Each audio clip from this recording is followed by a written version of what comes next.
Hello everyone, welcome back to the workshop. Today I wanted to show you guys a very simple forging setup, low cost forging setup if you're just getting started out, that you can do if you don't really have the space for a forge or maybe the know-how to build a forge. This is my swedge block. I'm simply just using this as a base for this forging setup to show what can be done. You can have a steel plate or something welded or mounted to something. But essentially, you can just use a couple fire bricks pointed in a V like so. And I actually used this the other day when I had a whole bunch of these lag bolts to reforge, to heat the heads. So I would set in one or two of them at a time. One would get hot. I'd put another one in its place, take it out, forge it, come back, grab another one. And in this case, I was actually just using my rosebud torch. I found that to be the easiest and quickest way to get the heads hot quickly for production, as I had about 54 of these things to do. Now, one of the other options you can do if you don't have a rosebud are these. I'll try to put a link to this equipment in the description to put an affiliate link to them. But this here is a torch that you would put on like a map gas torch. But it's got this hose assembly, this kit, to where you can hook it up to a standard propane tank. And this is the Benzomatic TS4000. Sorry, it won't focus on that, guys. And it's got its own igniter in it. And all you got to do is hook it up and set that right in there and torch right away. Now, this is a lot quicker than just heating something open air with a torch, because you actually have a backstop. You have something to insulate it and refract that heat from the backside. So I'm going to go ahead in the next video clip. I'll just go ahead and heat this up and just kind of show you what it looks like. But this is a real simple way of doing something. Say you're forging blades or you're doing small-ish items. You don't have to get super complicated. You essentially just need something to refract the heat. As you can see, it's a little wonky. But you need something to just reflect the heat in order to get the piece hot. But this is perfect than trying to fire up the big forge just to work on small little components. Now, if you're in an area that you can use a coal forge is even better for this. You can still fire up a coal forge and run it even more economically than this. But say you're in the city and you don't have the luxuries of coal forges, voila, here's a very quick and simple option.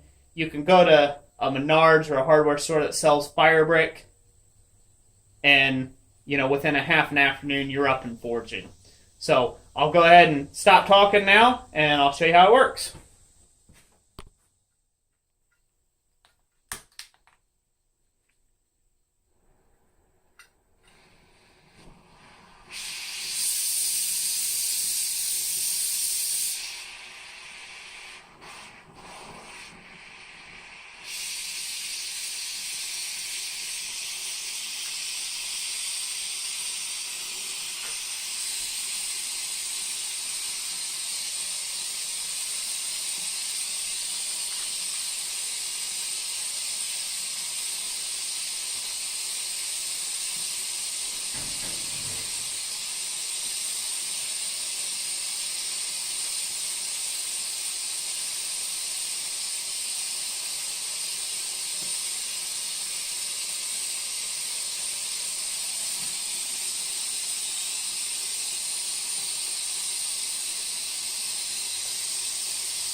Okay, that's it for today, ladies and gentlemen. Just wanted to take and show you that quick tip.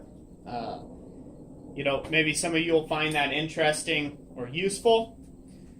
Let me know what you think in the comment section down below.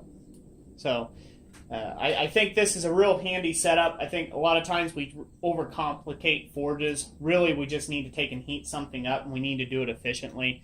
Some people would say, well, man, doesn't that cost a lot running the oxygen and the propane, or in maybe the case of running oxygen acetylene torch on a rosebud or something like that. And I would say if you are just doing it as a hobby, your hobby is going to cost you something. If you're doing it as a profession, you're going to have cost and time, materials, and heating things. So really, it's very minimal at best.